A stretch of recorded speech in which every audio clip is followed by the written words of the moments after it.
Bismillahirrahmanirrahim. Assalamualaikum warahmatullahi wabarakatuh. Selamat pagi anak-anak kelas 7. Bagaimana kabarnya hari ini? Semoga dalam keadaan sehat walafiat dan selalu dalam lindungan Allah Subhanahu wa taala. Sebelum kita memulai pembelajaran bahasa Indonesia daring pada hari ini, marilah kita berdoa sebelum belajar dan menyiapkan alat tulis di rumah masing-masing.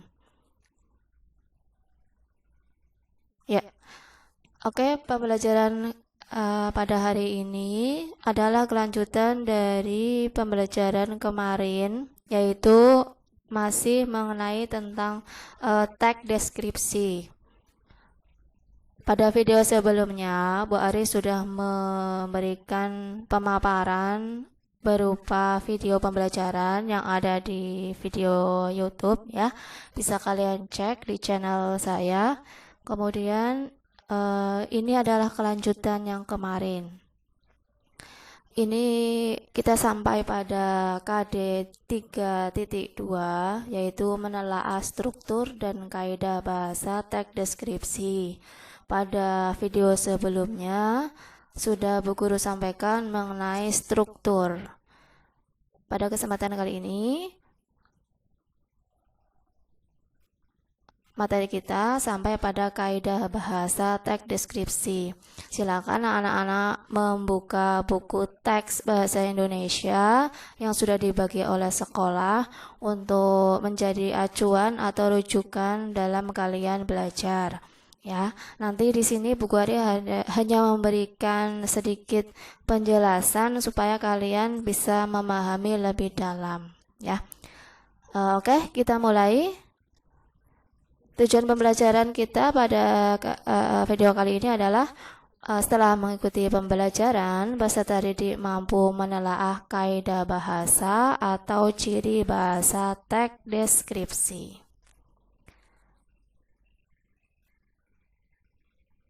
Ini sudah ada di buku teks, silakan kalian cermati ya. Nanti akan Bu Ari uraikan satu persatu. Oke, kita mulai dari ciri yang pertama, penggunaan kalimat perincian pada teks deskripsi, penggunaan kalimat yang menggunakan cerapan panca indera, penggunaan kata dasar yang berawalan K, P, T, dan S, penggunaan sinonim atau persamaan kata, penggunaan kata depan, penggunaan kata khusus, penggunaan kata depan di dan huruf kapital, penggunaan kalimat bermajas, dan penggunaan pilihan kata yang bervariasi. Baiklah anak-anak, kita mulai dari poin yang pertama, ciri yang pertama yaitu penggunaan kalimat perincian. Apa itu kalimat perincian? Silakan anak-anak lihat pada tabel berikut. Di sini ada sebuah kalimat, ibuku orang yang sangat baik. Kalimat perinciannya, dia berusaha menolong semua orang. Ada kata di sini ada penjelas, yaitu berusaha menolong semua orang. Ini artinya kalau dia berusaha menolong semua orang, berarti dia adalah orang yang sangat baik. Kata kuncinya ini ya, baik. Di perincian yang kedua, ramah dan tutur katanya lembut kepada siapa saja juga menjelaskan kata baik. Bisa dipahami ya anak-anak ya? Oke, kita lanjutkan ciri yang kedua. Ciri yang kedua adalah penggunaan kalimat yang menggunakan cerapan panca indera. Seperti yang kita ketahui, panca indera kita ada berapa? Ada 5 ya. Yang pertama, telinga, hidung, kulit, mata, lidah. Dalam teks deskripsi ini ada yang namanya cerapan. Di sini jika yang aktif adalah organ telinga, maka cerapannya adalah pendengaran. Kemudian penciuman, perabaan, penglihatan, perasa. Untuk lebih jelasnya kita lihat dalam sebuah kalimat. Ada contoh seperti ini ya. Ini di buku teks sudah ada ya, silakan kalian cermati. Di tabel yang ini ya, ada ya, di sini ada seolah-olah kita mendengar, melihat, mendengar, merasakan. Pantai panjang dengan pasir putih. Pasir putih itu bisa dilihat sehingga cerapan panca indera penglihatan.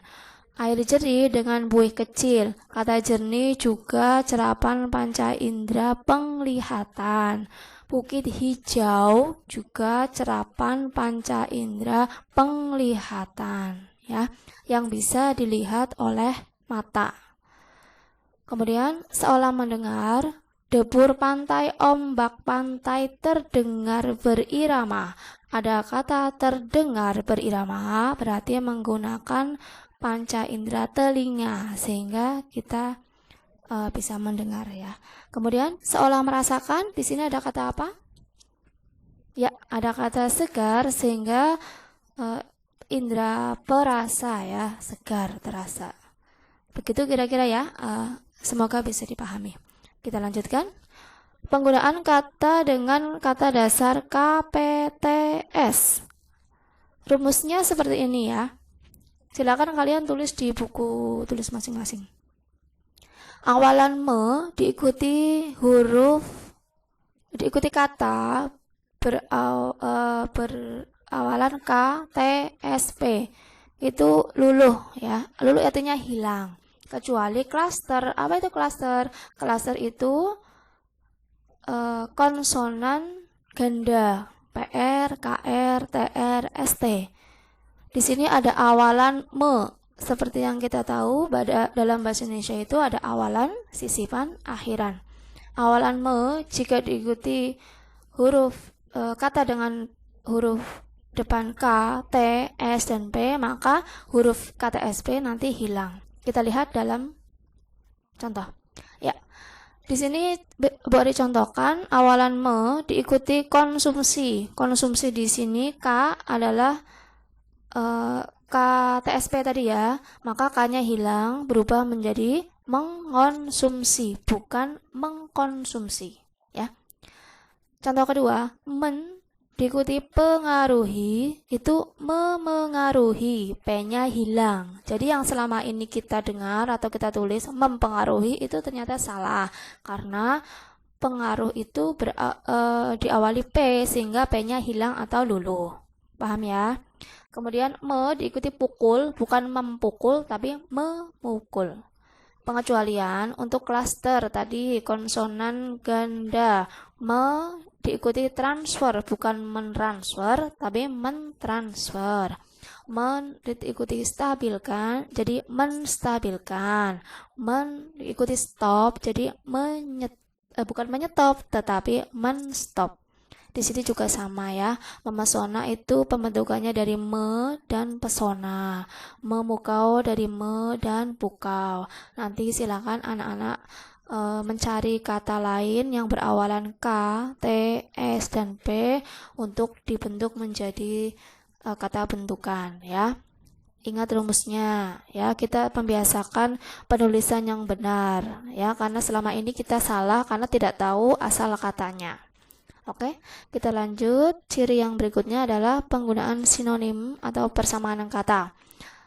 Di SD sudah pernah dijelaskan bahwa sinonim itu persamaan kata. Indah, sinonimnya elok, permai, molek. Mengherankan, sinonimnya mengagumkan, memukau, fantastis. Jadi dalam teks deskripsi boleh digunakan sinonim dalam satu kalimat, ya, boleh.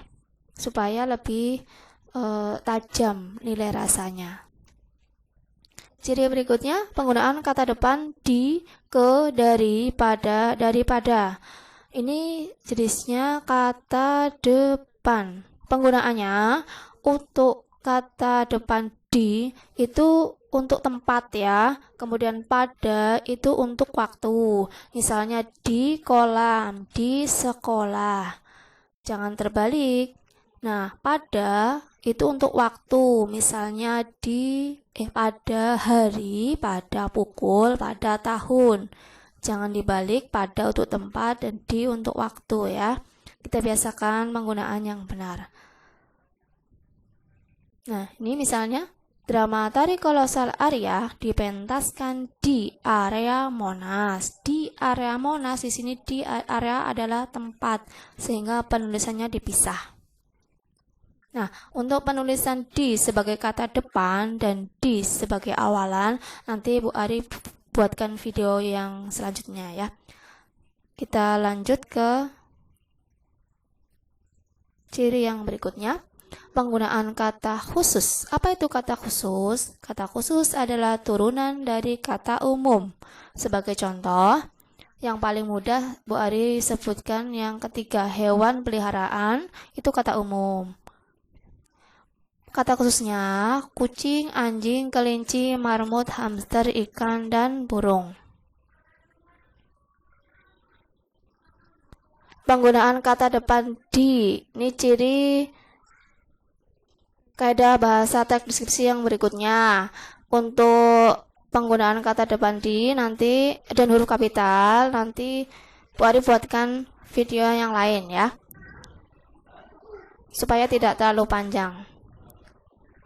Penggunaan ciri berikutnya adalah penggunaan kalimat bermajas. Majas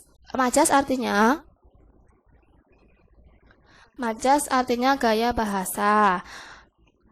Untuk majas, ini sebetulnya banyak sekali majas, tetapi yang sering digunakan dalam teks deskripsi adalah majas personifikasi. Personifikasi berasal dari kata person, yaitu manusia. Maksudnya adalah, ini termasuk jenis majas perbandingan. Majas perbandingan di mana objek selain manusia itu bisa berperilaku seperti manusia. Misalnya, pohon menari-nari tertiup angin barat. Menari-nari ini aktivitas manusia, tetapi digunakan oleh pohon. Ya, sehingga tidak lazim, sehingga disebut personifikasi. Daun saling berbisik di antara ranting. Kata saling berbisik ini juga untuk manusia, tetapi di sini daun diumpamakan seperti manusia. Nanti banyak contoh yang lain bisa kalian temukan dalam teks. Bisa dipahami ya? Kita lanjut ke ciri yang berikutnya adalah penggunaan pilihan kata yang bervariasi. Dalam KBBI atau Kamus Besar Bahasa Indonesia, variasi artinya bentuk lain. Di sini kata indah, elok, permai, molek. Ini satu variasi ya. Indah sama dengan elok, sama dengan permai, sama dengan molek. Mengagumkan sama dengan memesona, menakjubkan, memukau. Kata jernih sama dengan bersih. Hampir mirip dengan sinonim ya. Terima kasih. Demikian tadi pemaparan dari setiap poin ciri bahasa dalam teks deskripsi. Semoga anak-anak bisa memahami. Kalian belajar sambil membuka buku teks Bahasa Indonesia kelas 7 supaya punya gambaran ya. Demikian pembelajaran pada hari ini. Kita tutup dengan bacaan hamdalah, alhamdulillahirrahmanirrahim. Semoga bermanfaat. Tetap jaga kesehatan. Wassalamualaikum warahmatullahi wabarakatuh.